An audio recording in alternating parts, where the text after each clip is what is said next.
Oi gente, tudo bem com vocês? No vídeo de hoje a gente vai entender um pouquinho sobre islamismo. Eu tô fazendo esse vídeo para complementar o vídeo que eu já fiz sobre a Idade Média. E o islamismo ele nasceu na Idade Média e ele é super importante pra gente entender um pouco da história da Europa até basicamente os dias de hoje. Mas só pra deixar explicado no início do vídeo, eu não sou muçulmana nem sou profunda conhecedora. Então esse vídeo vai se focar basicamente na história do islamismo e não na religião em si, porque senão eu vou acabar falando coisa errada. É importante a gente entender o que era o mundo antes do islamismo, né? O mundo que a gente hoje chama de mundo árabe.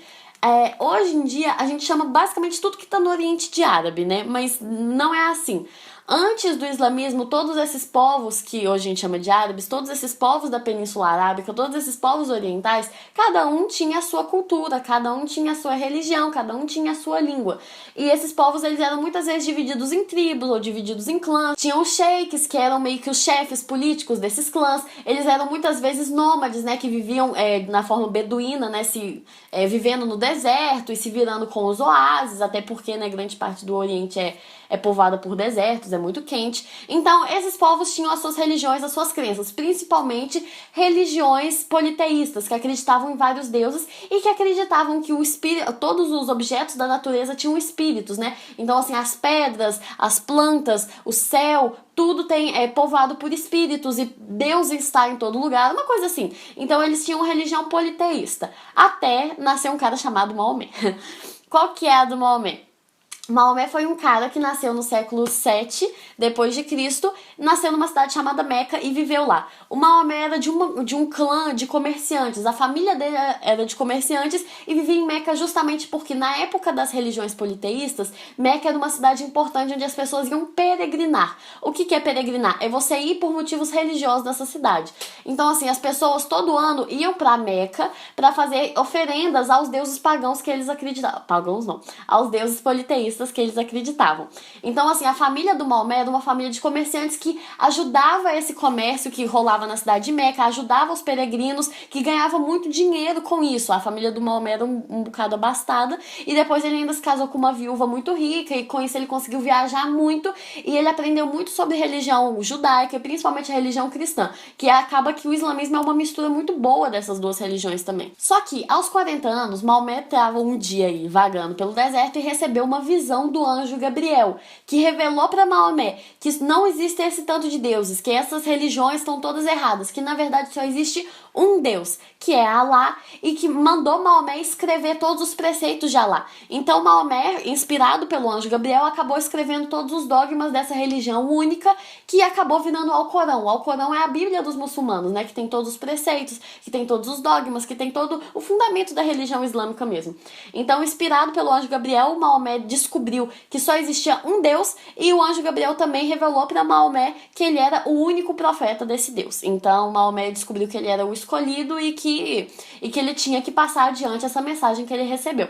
Então o que aconteceu? Maomé voltou para Meca e começou a falar disso com a família dele. E quando a família dele começou a se converter, ele descobriu que ele tinha que passar isso para mais pessoas. Só que assim, a família do Maomé, o clã do Maomé e a cidade onde ele vivia era uma cidade que recebia peregrinos todo ano por causa dessas religiões politeístas. Então, acabar com a religião politeísta e acabar basicamente com toda a renda da cidade, acabar com toda a família, com todo o clã, e além disso, eles já tinham a religião deles. Então, Maomé foi muito perseguido em Meca, tanto que ele fugiu de Meca, o que começou o calendário muçulmano, né? Para os muçulmanos, o ano 1 é o ano em que Maomé fugiu de Meca e foi para uma cidade chamada Yathrib, que hoje a gente conhece como Medina. Tanto que o nome da cidade mudou por causa disso. Medina significa a cidade do profeta, porque foi onde Maomé fugiu quando ele foi perseguido, e aí depois a peregrinação de Maomé, que os muçulmanos fazem todo ano, foi quando Maomé, depois que a religião dele foi aceitada, voltou da cidade que ele estava refugiado para a cidade natal dele, que é Meca. Então Maomé acabou fugindo para essa cidade, e lá em Medina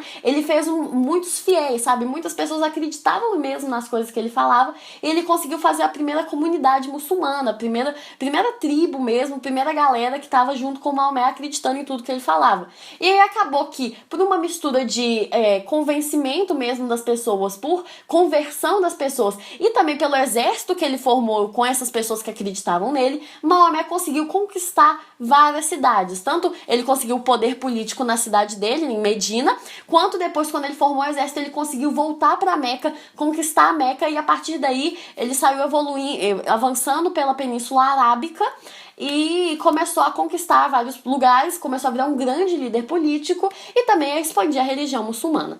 Então, assim, em vida, o Maomé conquistou grandes territórios, mas o mais importante foi depois que ele morreu. Por quê? Primeiramente, Maomé morreu. Quem que vai suceder Maomé? Quem que vai ser o próximo profeta? Quem que vai cuidar de tudo que Maomé deixou para trás? E aí foi que surgiu uma das principais brigas do islamismo da atualidade, que são os sunitas e os xiitas. Por quê? Quando Maomé morreu, uma parte dos seguidores dele queria que o próximo Maomé fosse um discípulo de Maomé, uma pessoa que entendesse da palavra de Maomé, uma pessoa que estivesse assim a par com tudo que o islamismo defende, e outros queriam que fosse um parente de Maomé, que fosse alguém ligado por sangue com o profeta para ser o próximo sucessor e tal. Então acabou essa briga. Os sunitas são os que acreditavam que o próximo profeta tinha que ser um discípulo de Maomé, e os xiitas é os que defendiam que o genro do Maomé, que o parente do Maomé, que tinha que herdar tudo que ele conquistou. Assim, só que atualmente, né, as brigas entre sunitas e xiitas ultrapassam muito isso. Hoje elas são brigas políticas, porque cada um tem a sua convicção política e brigam por poder, umas coisas assim. Não vou entrar muito nas atualidades, mas é basicamente isso. Hoje os sunitas e xiitas brigam por outros motivos. Mas até hoje a maioria dos muçulmanos é sunita, assim, 90% deles é sunita, e os xiitas têm essa fama de serem mais radicais. Mas eu não vou entrar nisso também, não é da minha competência ficar falando disso, julgando a religião de ninguém, não é verdade? Mas, outra coisa importantíssima, historicamente, que aconteceu com a morte do Maomé foi a expansão muçulmana. Acontece que os povos árabes já eram excelentes guerreiros, eles tinham ótimas técnicas de guerra, eles sobreviviam muito bem no deserto, então depois da morte de Maomé, eles começaram a se expandir e conquistando muitos, e quando eu digo muitos, são muitos territórios. Então, assim, isso foi muito importante para a Idade Média, porque os muçulmanos começaram a chegar em vários lugares, eles conquistaram a Península Arábica, tanto que antes do Maomé, cada um desses povos tinha sua língua, tinha sua cultura. Hoje a gente chama todos de árabes, porque todos têm a mesma religião e falam a mesma língua. Então eles conquistaram toda a Península Arábica, conquistaram um pedacinho da Ásia, conquistaram o norte da África e chegaram na Europa. E é aí que o negócio fica um pouquinho mais quente. Por quê? Primeiramente, eles estão chegando na Europa, eles chegaram a conquistar a Espanha, a Península Ibérica, né, que é a Espanha e Portugal. Então, assim, isso foi super importante, porque tanto até hoje, se alguém for visitar a Espanha, vai ver muita influência muçulmana lá na Espanha, porque por séculos eles viveram lá e dominaram a região e influenciaram e tudo mais, tanto que o norte da África também até hoje é muçulmano, a Arábia não preciso nem dizer. Então, assim, quando eles chegaram na Europa foi muito importante, porque eles começaram a influenciar a cultura europeia, e não preciso lembrar vocês, né, do resumo de Idade Média, os europeus eram muito, muito, muito cristãos, e a Igreja Católica era poderosíssima. Então, obviamente, a igreja não deixou aquilo em branco e começou a lutar contra esses muçulmanos na chamada Batalha de Reconquista. E o que foi essa reconquista? Foi basicamente os espanhóis passando 700 anos lutando contra os muçulmanos até expulsar o último deles da Península Arábica. Então, assim, a reconquista ela acabou só em 1492.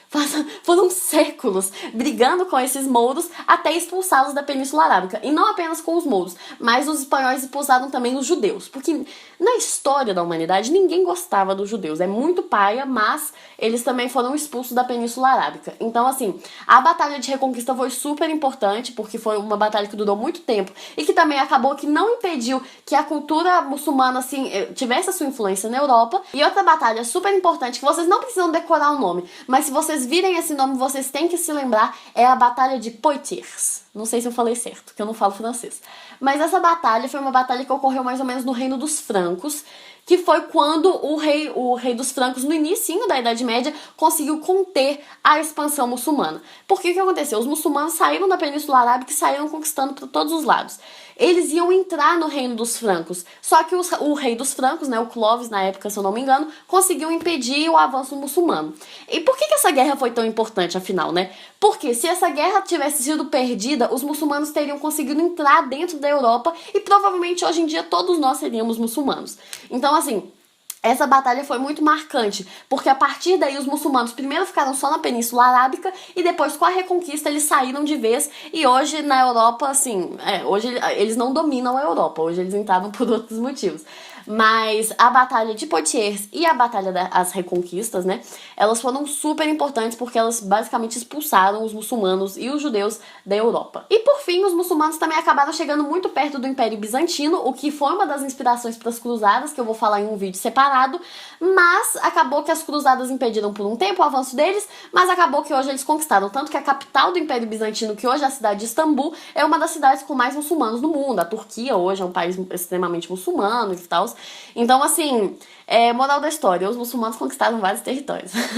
Então, assim, vou usar um mapa pra explicar. Vou usar o mapa do livro mesmo, porque ele tá muito bom. Tudo isso que tá em rosa escuro foram as coisas que o Maomé conquistou quando ele tava vivo. Já todo o resto colorido foram coisas que os muçulmanos conquistaram depois da morte dele. Então deu pra perceber como eles avançaram. Eles saíram aqui da Península Arábica, foram até a Ásia, foram no norte da África e chegaram na Europa. Esse pedacinho de Europa aqui, essa península, é a Península Ibérica. É aqui que tem Portugal e Espanha. E é aqui que rolaram as guerras de reconquista, que foram séculos e séculos de guerra até todos esses muçulmanos irem embora. E aqui, mais ou menos, onde está atualmente a França, foi onde rolou a Batalha de Poitiers. Porque se não tivesse rolado a batalha, os muçulmanos teriam continuado avançando até conquistar toda a Europa. Até porque isso aqui, o Império Bizantino, eles conquistaram depois. Então, se não houvesse a Batalha de Poitiers e a Reconquista, provavelmente toda a Europa teria se tornado muçulmana em algum momento. Então, assim, eles conseguiram se expandir bastante na Idade Média, conseguiram se unificar, o que foi muito importante, porque os povos árabes hoje, eles falam todos a mesma língua, eles têm a mesma cultura. Isso foi muito importante não só do ponto de vista político, mas também do ponto de vista científico, porque os povos árabes, eles têm essa cultura muito do conhecimento. Eles sempre foram muito empíricos, eles sempre foram muito cientistas, assim, quando na Europa não podia dissecar cadáver, não podia, os estudos de medicina, de ciência, de filosofia eram muito limitados, os árabes gostavam muito de traduzir as obras europeias, Platão, Aristóteles, fazer experimentos médicos. Então, assim, grandes avanços da medicina que a gente tem hoje vieram dos árabes, grandes avanços da matemática, os árabes são excelentes matemáticos, tanto que os algarismos que a gente usa hoje, 1, 2, 3, são algarismos árabes, eles que inventaram, né, que senão a gente usaria números romanos até hoje.